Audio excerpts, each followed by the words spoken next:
Hello everyone, কেমন আছেন সবাই? আশা করি সবাই ভালো আছেন। আজকে আবার একটি ভিডিও নিয়ে এলাম।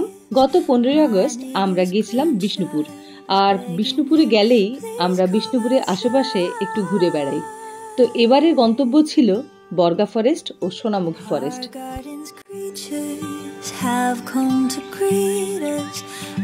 দ্বারকেশ্বর নদী পেরিয়ে এখন আমরা যাচ্ছি বর্গা ফরেস্টের দিকে।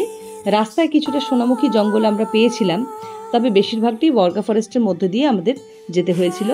আমাদের যেটা আজকের উদ্দেশ্য, আমরা বর্গা ফরেস্টের মধ্যে একটি রেস্টুরেন্ট আছে, সেই রেস্টুরেন্টে আমরা দুপুরের লাঞ্চটা সারবো। বিষ্ণুপুরে আমরা কিভাবে পৌঁছেছি তার ভিডিও আমি আগেই দিয়েছি, চাইলে আপনারা দেখে নিতে পারেন।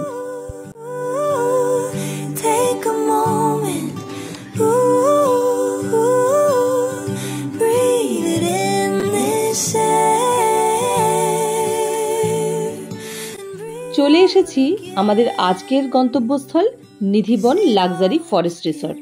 আমাদের দুপুরের লাঞ্চটা আমরা আজকে এখানেই সারবো। এই রিসর্টের মধ্যে কি কি আছে, কখন খোলে, কখন বন্ধ হয় এবং কিভাবে আসবেন, সেই সমস্ত কিছু তথ্যই আমি আজকে আপনাদের জানাবো।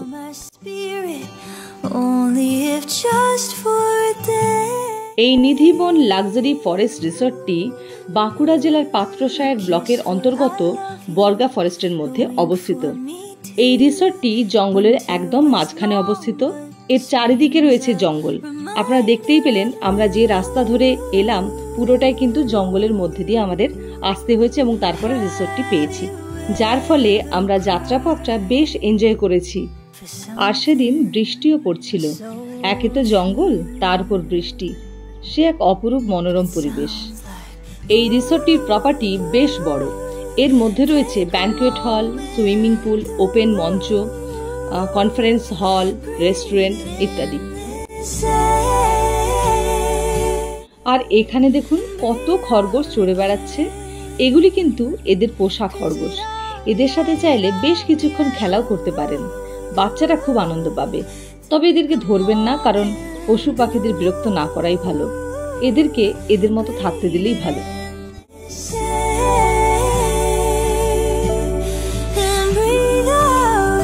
এই নিধিবন রিসর্ট খোলার সময় হচ্ছে বেলা 12টা 30 মিনিট এবং বন্ধ হওয়ার সময় হচ্ছে রাত্রি 9টা 30 মিনিট। এখন আমরা রেস্টুরেন্টের ভেতরে ঢুকছি। লাঞ্চের সময় হয়ে গেছে, আমরা এখন লাঞ্চ করব। আর রেস্টুরেন্টের ভেতরটা আপনারা দেখতেই পাচ্ছেন, বেশ সুন্দর সাজানো গোছানো। এই রেস্টুরেন্টটির খাবার দাবারের কোয়ালিটি বেশ ভালো, আমাদের খুব ভালো লেগেছে। প্রথমে আমরা স্টার্টার দিয়ে স্টার্ট করলাম, তারপরে চাইনিজ এবং ইন্ডিয়ান দুই প্রকার খাবারই খেলাম। দুই প্রকার খাবারই আমাদের বেশ ভালো লেগেছে।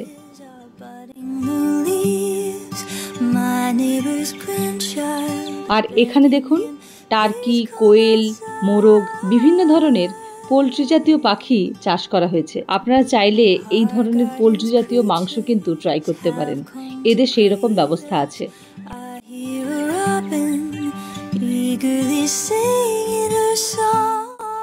আর এইদিকে দেখুন একটা ওপেন স্টেজ, যেটার কথা বলছিলাম। এখানে বিভিন্ন ধরনের অনুষ্ঠান এরা মাঝে মধ্যে অ্যারেঞ্জ করে, বা আপনারা নিজেরাও নিজেদের পার্সোনাল অনুষ্ঠানগুলো এখানে করতে পারেন।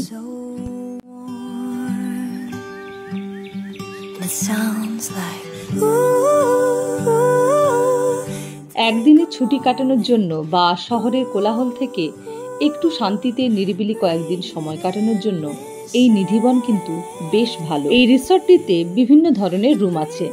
এদের রুমের স্টার্টিং প্রাইস শুরু হচ্ছে পার ডে 3,500 টাকা থেকে। আর খাবার দাবারও বেশ ভালো কোয়ালিটির।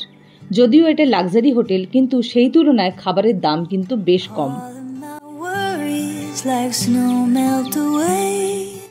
এই রিসর্টটির রুমগুলি কেমন আপনাদের সাথে এই মুহূর্তে আমি শেয়ার করতে পারলাম না। নেক্সট টাইম যদি কখনো আবার যাই এবং থাকি, অবশ্যই রুমগুলি ঘুরে দেখাবো কেমন। এই রিসর্টটিতে সুইমিং পুল ছাড়াও আপনারা দেখতে পাবেন এদের নিজস্ব গোশালা, মন্দির, পোলট্রি ফার্ম ইত্যাদি। আর তার সাথে পাশে পাবেন বর্গার জঙ্গল।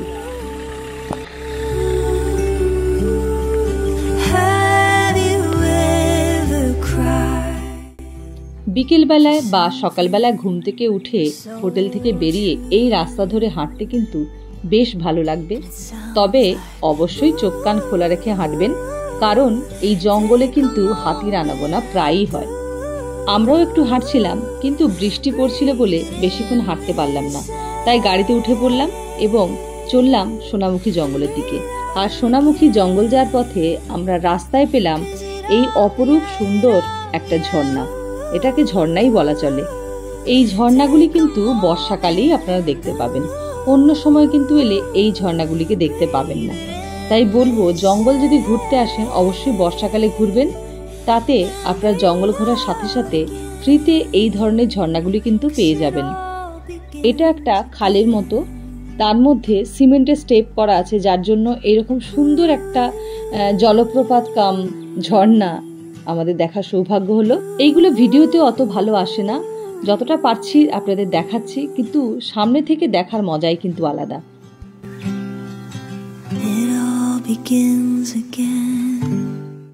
নিধিবনে আপনারা যদি আসতে চান, আপনারা অনলাইনে বুকিং করে নিতে পারেন, কিংবা এখানে এসেও আপনারা রুম নিতে পারেন। তবে আমি বলবো অনলাইনে আগে থেকে বুক করে আসাই ভালো, কারণ অফ সিজনে হয়তো আপনারা রুম পেয়ে যাবেন, কিন্তু সিজন টাইমে এখানে রুম পাওয়া কিন্তু খুবই মুশকিল। আর নিধিবন কিভাবে আসবেন সেটা এদের সাথে যোগাযোগ করেও আসতে পারেন, বা নিজেরা যদি আসেন তাহলে বিষ্ণুপুর চলে আসুন এবং সেখান থেকে গাড়ি ভাড়া করে আপনারা নিধিবন চলে যান।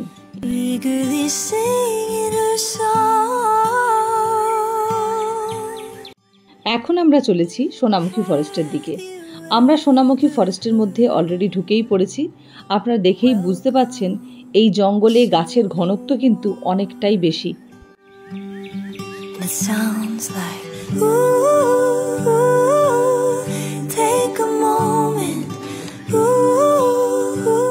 এই সময় সোনামুখী জঙ্গলের ভিতর বিশেষ তেমন কিছু দেখার নেই, শুধুমাত্র ঘন জঙ্গল ছাড়া।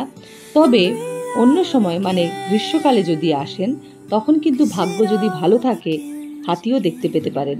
তবে হাতির দেখা পাওয়া সেটা ভালো না খারাপ সে তো সময়ই বলবে। এই জঙ্গলের ভেতরেও একটি রিসর্ট আছে, তবে আমরা আজকে সেখানে যাচ্ছি না। আমরা আজকে এসেছি এই জঙ্গলের সৌন্দর্য উপভোগ করতে, আর তার সাথে শেয়াল, হরিণ এবং ময়ূর দেখতে।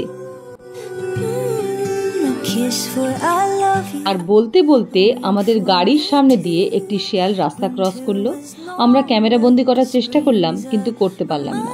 সে জঙ্গলের মধ্যে ঢুকে গেল। দেখা যাক এরপরে আরো দেখতে পাই কিনা। যদি দেখতে পাই আপনাদের দেখানোর চেষ্টা করব। ভাগ্য সেদিন মোটামুটি ভালোই ছিল, আবারও একটি শেয়ালের দেখা আমরা পেলাম এবং আপনাদেরকেও দেখাচ্ছি। দেখুন তো দেখতে পান কিনা।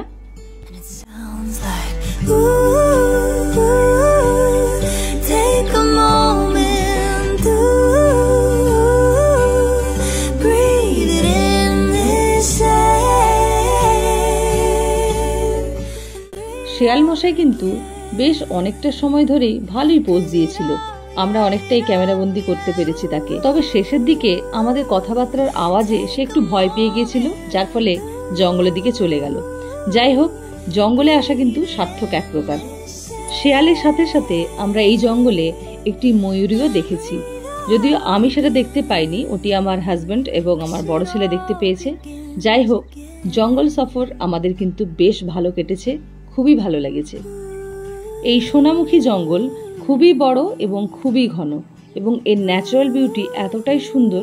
আপনারা যদি জঙ্গল ভালোবাসেন তাহলে আমি বলবো একবার ঘুরে আসুন, আপনাদের মন কেড়ে নেবেই।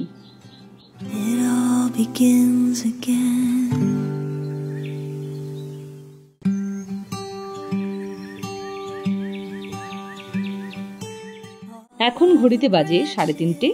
আমরা চলেছি জয়পুর জঙ্গলের উদ্দেশ্যে। জয়পুর জঙ্গলের পাশে বনলতা রিসর্টে আমরা বিকেলে টিফিন করব এবং চা খাবো তার সাথে। Our garden's creatures have come to greet us. I hear a robin eagerly singing her song. Banalata রিসর্টের নাম আপনারা কম বেশি অনেকেই জানেন। জয়পুর জঙ্গল বললে যে রিসর্টের কথা প্রথমেই মাথায় আসে সেটি হলো এই বনলতা রিসর্ট। এই রিসর্টটি বেশ অনেক বছরের পুরনো। চলুন আজকে ঘুরে দেখব এই বনলতা রিসর্ট।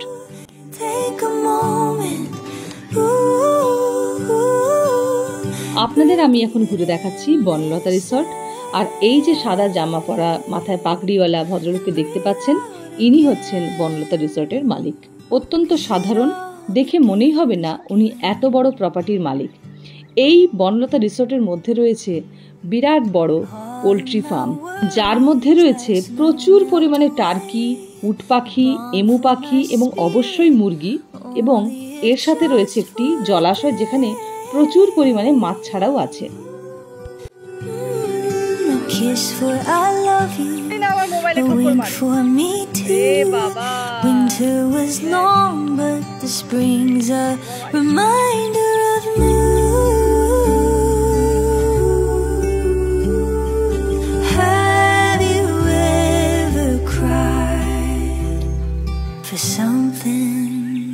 So true,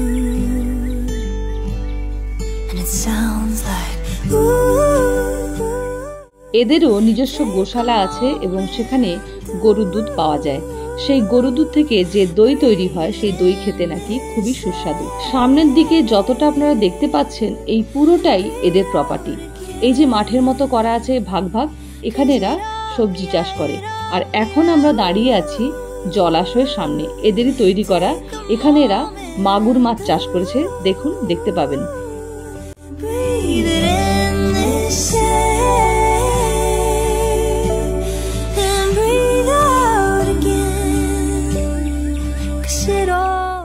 দেখতেই পাচ্ছেন পুকুরটিতে কত মাগুর মাছ ছাড়া আছে, তবে সবকটি কিন্তু হাইব্রিড মাগুর, যেগুলি খেতে খুব একটা ভালো নয় এবং খাওয়াও স্বাস্থ্যের পক্ষে খুবই খারাপ।